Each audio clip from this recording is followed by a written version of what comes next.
Bonjour. Bonjour. Valentin Lajodamon et moi-même, Clément Lemaine, nous allons vous parler du train à sustentation magnétique.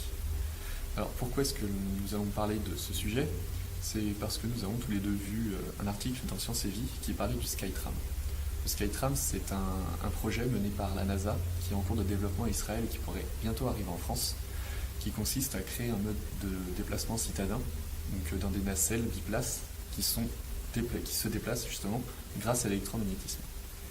Et comme le mode de fonctionnement n'est pas très connu parce que la NASA veut garder un certain secret dessus pour la fabrication, on a décidé de parler de trains qui fonctionnent relativement de la même manière, mais qui sont plus anciens et du coup on connaît leur mode de fonctionnement.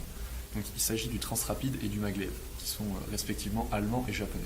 Le Transrapid est un train à sustentation magnétique dont le rail a une forme de T. À l'intérieur de ce rail, nous allons retrouver 4 aimants permanents, ayant pour vis-à-vis à l'intérieur du train des 4 électroaimants. Les 2 électroaimants horizontaux ont pour rôle de soulever le train. Dans un premier temps, les électroaimants vont devoir exercer une force supérieure à celle exercée par le poids du train. Dans un deuxième temps, cette force doit diminuer pour enfin égaler la valeur du poids et permettre la lévitation du train. Les 2 électroaimants latéraux ont un tout autre rôle. En effet, leur rôle en ligne droite est de faire en sorte que le train reste sur sa trajectoire. Une force égale est alors appliquée par ces 2 électroaimants pour éviter toute percussion avec le rail. Dans les virages, leur rôle est sensiblement le même. Les électroaimants vont devoir compenser l'effet centrifuge pour éviter que le train se dirige vers l'extérieur de la courbe. Pour cela, il suffit d'augmenter la force de l'électroaimant intérieur et de diminuer la force de l'électroaimant extérieur pour éviter que la rame ne dérive et pour permettre de redresser sa courbe. Le Maglev, quant à lui, va avoir un fonctionnement quelque peu différent. En effet, le rail va se retrouver autour du train. Le rail est une forme de U dans lequel se loge le train. Les électroaimants classiques du Transrapid vont être remplacés par des électroaimants faits avec des bobines dans des matériaux supraconducteurs. Ces matériaux n'opposent plus aucune résistance au passage d'un courant électrique en deçà d'une certaine température, qui est de 77 Kelvin pour certains modèles de ces trains, qui est de 4 Kelvin pour d'autres. Donc de l'hélium ou de l'azote liquide, l'hélium étant le plus froid. Comme vous pouvez le voir, dans les rails, il y a une succession d'aimants, de pôle nord, de pôle sud, de pôle nord, de pôle sud, ainsi de suite. Dans le rail d'en face, dans la partie en face du rail plutôt, il va y avoir la même alternance mais décalée. Un pôle nord va se retrouver en face d'un pôle sud. Dans le train, c'est pareil. Les charges des électroaimants vont être alternées. Et ce qui fait qu'en jouant sur l'alternance d'attraction et de répulsion entre le rail et le train va pouvoir se déplacer. Donc le train a besoin d'une impulsion pour se lancer. Une fois qu'il est lancé, ce jeu de répulsion et d'attraction suffit à l'emmener. Mais avant, il faut qu'il se lance. Pour cela, il est sur des roues qui se rétractent au-delà de 100 km/h.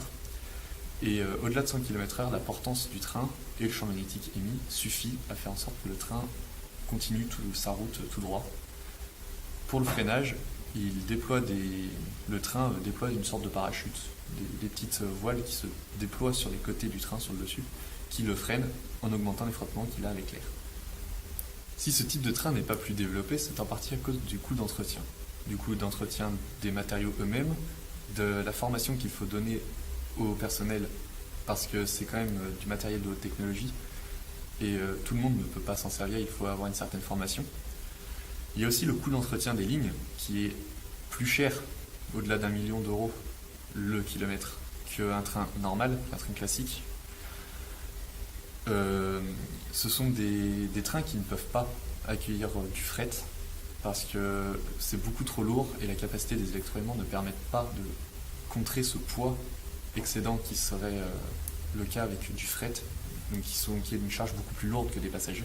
Un de ces autres désavantages est l'émission d'ondes électromagnétiques, donc dues aux aimants et aux électroaimants, qui va avoir tendance à perturber certaines ondes radio par exemple, et limiter l'usage de téléphones portables, d'internet en Wi-Fi à l'intérieur de la rame, et même de la communication entre l'extérieur du train et l'intérieur. Aujourd'hui, cette technologie s'étend à beaucoup de domaines, et notamment la NASA qui travaille sur un lanceur de fusée, donc électromagnétique, qui permettrait d'économiser du propergol, par exemple.